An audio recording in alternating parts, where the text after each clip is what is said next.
Bon, bonjour Gaspard. Bonjour Catherine Cusset. Alors je vais d'abord faire une petite adresse aux internautes qui nous regardent. Donc le but de cette interview, c'est pas du tout de vous donner envie de lire le livre. Pourquoi ?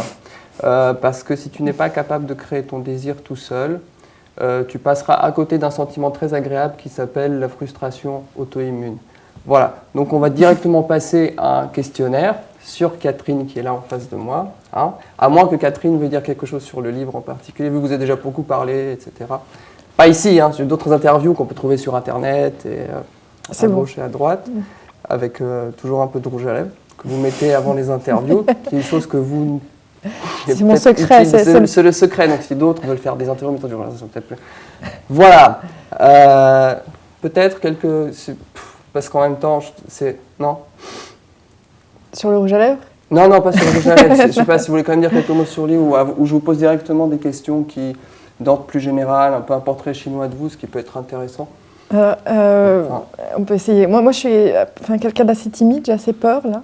Ça se voit pas, hein, souvent, mais c'est pour ça que je mets des rouges à lèvres, d'ailleurs. Et voilà, j'espère que mon livre ne fait pas peur, autant que moi j'ai peur.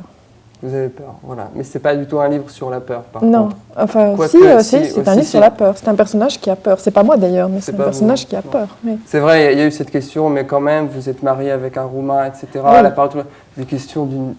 Non, mais c'est sûr qu'il y a toujours... je suis sûre que dans tout livre, il y a quand même une inspiration. On n'invente pas... Enfin, si, on peut inventer totalement, mais là, c'est sûr que c'était pas complètement inventé. Mais le personnage au cœur du livre, c'est Elena. Elena, elle est roumaine, c'est pas moi. C'est pas vous. Si la langue française, il ne devait rester qu'un mot, ça serait lequel ? Alors, on m'a déjà posé cette question-là une fois, et moi, j'ai deux mots en tête. Justement, je vous la repose parce que je me suis dit si elle va répondre la même chose ou pas. Donc, c'était pas vraiment une question piège. Mais... J'ai deux mots. Il y a d'abord le mot crêpe, que j'aime beaucoup, parce qu'il est très sec. Il sonne bien crêpe. Et puis, il désigne quelque chose que j'aime beaucoup, que je pourrais manger sans indigestion en quantité absolument gigantesque.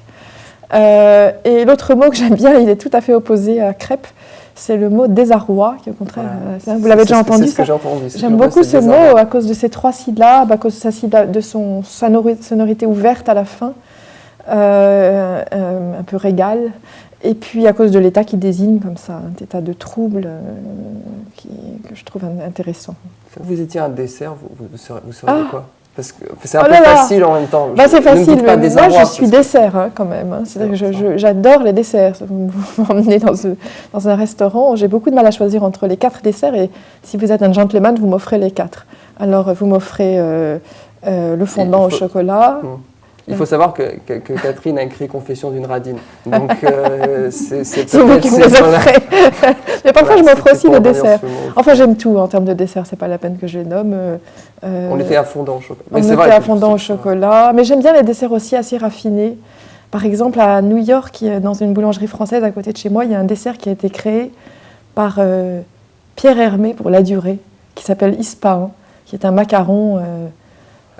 à la framboise, à la rose, au litchi, enfin des choses absolument délicieuses. Enfant, vous aimiez jouer à quoi ? J'aimais beaucoup construire des maisons dans des boîtes en carton, des boîtes à chaussures. J'aimais plus les construire que jouer une fois qu'elles étaient finies, mais elles étaient très très minutieuses mes maisons.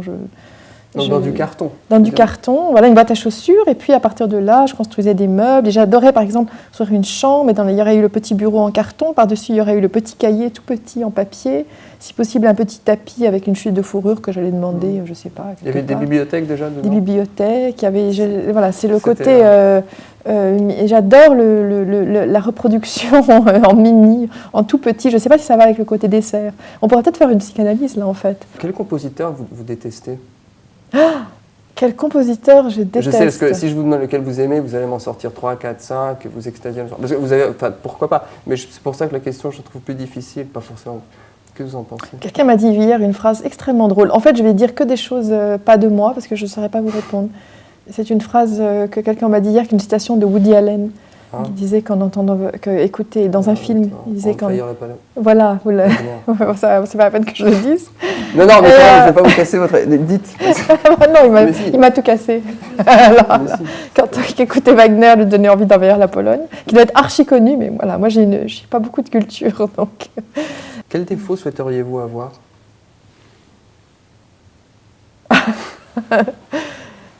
Il faudrait me demander quel défaut j'ai, c'est plus facile. Quel défaut je souhaiterais avoir, hein. On sait que je suis gourmande, on sait que je suis radine, on sait que je suis quelqu'un d'assez jaloux, je suis narcissiquement assez faible, je ne suis pas trop rancunière. Narcissiquement assez faible, ça veut dire J'ai très très vite le sentiment qu'on ne m'aime pas. Ah. Oui, oui. Qu'est-ce qui est un défaut contraire? J'aimerais bien avoir le défaut contraire à ça. Ah ben la défaillance narcissique, ça fait partie du narcissisme en fait.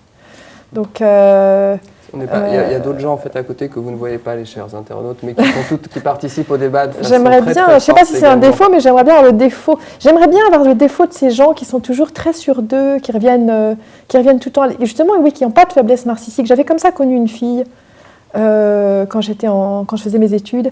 Et elle revenait tout le temps, elle était hyper collante. C'était le genre de fille dont on avait envie de dire « mais quel pot de colle cette fille !» Mais ça la dérangeait pas du tout. Et elle revenait, et elle était là avec son sourire. Sans doute. Eh bien, ça, c'est un défaut que j'aimerais avoir. C'est-à-dire ne pas être blessée, pouvoir sentir avec l'autre dire « ah, quel pot de colle, mais restez là quand même !» Donc assumer totalement ça. Assumer totalement, ouais, j'aimerais vraiment beaucoup. Ne pas avoir cette petite défaillance, cette petite faiblesse qui fait que je suis tout de suite blessée, quoi, donc j'ai envie de m'en aller. Quelle île déserte emporteriez-vous dans un livre? Je ne sais pas si c'est pas du tout une île déserte, mais j'emporterais l'île aux enfants de Kundera. Elle n'est pas du tout déserte, elle est pleine d'enfants, qui me terrorisent d'ailleurs. Ils sont terrorisants ces enfants.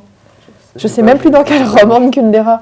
Vous allez bien m'aider. Quel est le roman qui se termine avec cette île aux enfants terriblement cruelle? Allons les enfants à la culture, s'il vous plaît. C'était dans le... Je ne sais pas non plus. Oh, c'est terrible. Candide et le pot de crème. C'était pas la valse, il y a bien un titre. Non? La valse de 1000 ans. Non. Dans le centenaire Jacques Brel. Non, oh là là, c'est terrible d'avoir tellement de personnes ici qui s'occupent du livre et qu'une sorte d'énorme abîme d'ignorance a commencé par moi. Et ben voilà, on restera avec l'île aux enfants de Kundera et on ira chercher dans quel roman de Kundera c'est. Et elle me terrorise cette île, donc elle m'intéresse beaucoup. D'ailleurs, Kundera, Kindera, Kinder, les choses, il y a un lien partout. Tout est dans le petit dans le grand et le canapé en dessous de mes fesses.